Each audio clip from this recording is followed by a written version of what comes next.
Never underestimate the power of the first chapter, first paragraph, and first line. Melissa Ferguson. You're listening to Writing Roots, brought to you by Aspen House Publishing. Welcome to Writing Roots. I'm Lee Hull. And I'm Lee Esses. One of the most popular bits of advice that you'll get from especially people who are just starting out in the industry themselves is don't start your book with blank. Understandably, there are very good reasons. Some of the things that you will see in this list include never open a book with weather. Or a chase scene. Or an alarm clock. Or the inciting action itself. Or a summary/backstory. Or a dream sequence. Or a description of the main character. Or dialogue. Or breaking the rules of your genre. Or fancy language. Or simple language. Or a familiar starting sequence. Or something unfamiliar or foreign. If you can't tell, some of those are very contradictory, and it can feel overwhelming. If I can't start it with this or that or that or that or any of these things, how exactly is a book supposed to start? When we talk about breaking rules, and a rule says never or don't, I encourage you to ignore that rule in particular. Telling your story is way more important. So the words never and don't follow those rules. When it comes to this one in particular, the don't open a book with blank. With this rule, there are things that you need to know about why it exists. And then you can break it in the best ways. One of the reasons why you'll hear a lot of people in the industry say don't open a book with any of the things that we talked about is it can take the author a long time to get to the point. These types of things are indicators that the author did not go back and edit the first chapter after completing the book. It's very easy for authors to approach that first chapter with a sense of wonder. Here are all of the possibilities in front of us, and that's a delicious way to start a story. But when you're coming back to it afterward, we want to make sure that whatever is happening is actually about the story. I feel like the three things that are most problematic in the it takes us forever to get to the point are waking up, weather, and description. Starting your book with either of these three things, it's usually really, really boring. I saw a TikTok from an industry professional talking about the weather one specifically, and how a lot of the times the reason why they say don't start with weather is because authors will start with the weather on a broad scale, and then we don't actually get to the person until page 4. And that's a problem. That kind of delay is going to bore your readers, and there's a really good reason to follow this particular rule. Another category for the don't start with will be if we aren't anchored in the scene yet. We aren't emotionally connected, so we don't care if this person being chased gets caught. This can also be applied to the dialogue, where if you're starting with something we don't have any idea of these characters' voices or anything like that, we don't have a stage to put the characters on. In my opinion, this is a lot better of an option than the starting without any characters at all. But it can be very easy to feel disconnected and not immediately invested in the story. For me, the problem with this one is when you try to start immediately with the inciting action, because your readers don't care enough about anybody to care about the inciting action. This doesn't mean that you don't need to start with something interesting, with something happening, but the actual inciting action, especially if you're talking about like a hero's journey type story, you need to have that a little later so you can establish the current norm. And another reason why this rule exists is because publishers see thousands and thousands of first pages every year. And once they notice a trend, it gets really annoying to keep seeing it, and especially to keep seeing it done poorly. When you're watching a movie and you hear the Willem scream, it takes you out of the movie immediately. We suddenly are laughing because we don't care about anything that's happening because we recognize that sound effect because it was used so often for so long. That's the same type of thing that publishers experience when they see, okay, she's being chased. I don't care. You aren't always giving them a reason to read the second page. You also have to take into consideration the audience for this rule. The audience has specific expectations about how a book is going to start, about what they're going to encounter. And you can do that best by giving us something that we haven't seen before.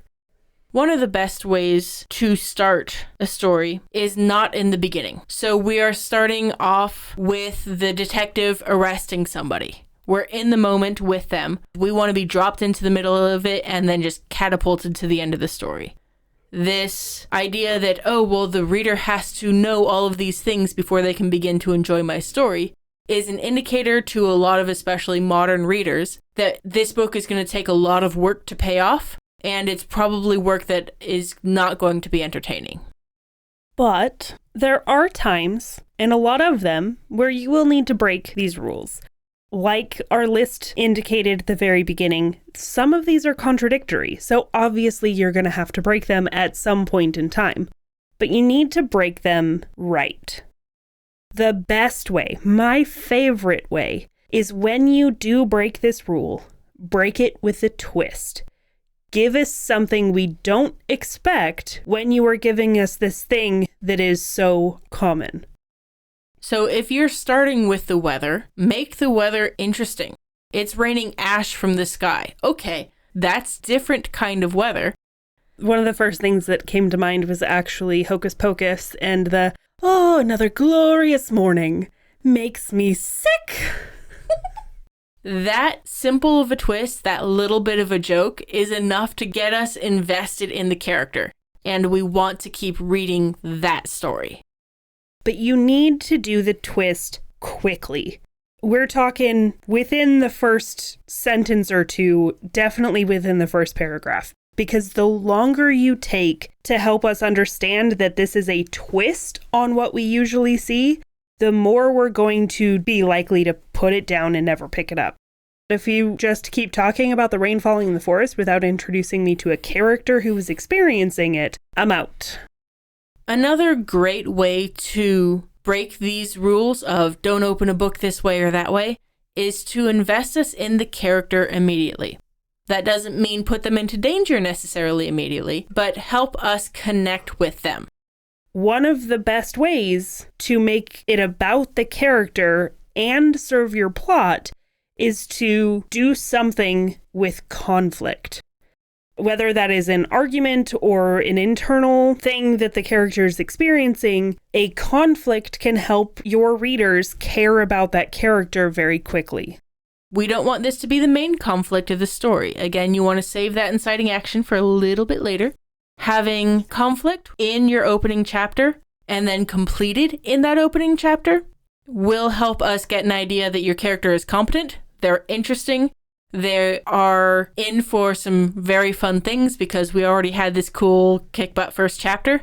Have them complete the arrest to have this interesting opening chapter. You can also make your readers care by giving them a pet the dog moment, giving them a normal piece of their world where they are interacting with something that the readers will immediately align with and care about.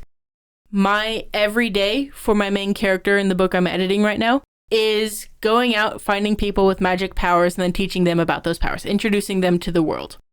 So the opening of that book is the main character on the bus with two orphans, helping them get to their aunt and uncle's place. And then we never have to meet those orphans again. That mission is accomplished. He goes back to his home base to get his next mission, and that's where the story begins. With most of the things that we included on our list, Lee and I are in alignment. Just do it anyway. I start both of my books that are published with dialogue. A lot of the books that I see start with some really fancy language. I've seen some that start with really simple language. There's a lot of ways that you can start a book in a way that a lot of people tell you not to, and still make it interesting. My name is Harry Blackstone Copperfield Dresden. This is what you need to know about magic in Chicago. That is one of the most powerful ways that I've seen a book series introduced.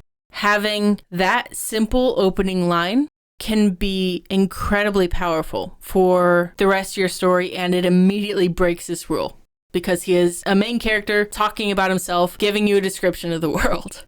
But he's not telling us things that we already know.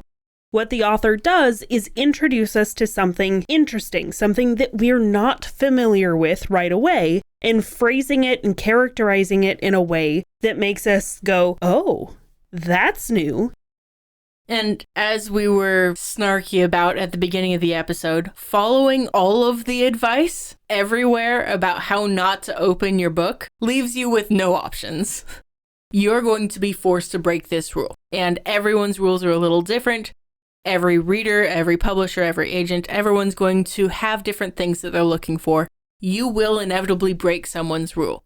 If this is the rule that you're breaking because it serves the story really well, write your story and serve your audience.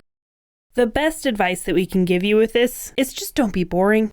Don't worry about it too much in your first draft, your first chapter, your first paragraph. But when you're editing, whatever it is, make it interesting. Look at it as a reader and go, would I keep reading if this were the first chapter, the first sentence, the first paragraph? Write whatever you were going to write anyway, and write selfishly. If you have a question or comment for our hosts or a topic you'd like us to cover, send us an email at writingroots@aspenhousepublishing.com or find us on Facebook by searching for Aspen House Publishing.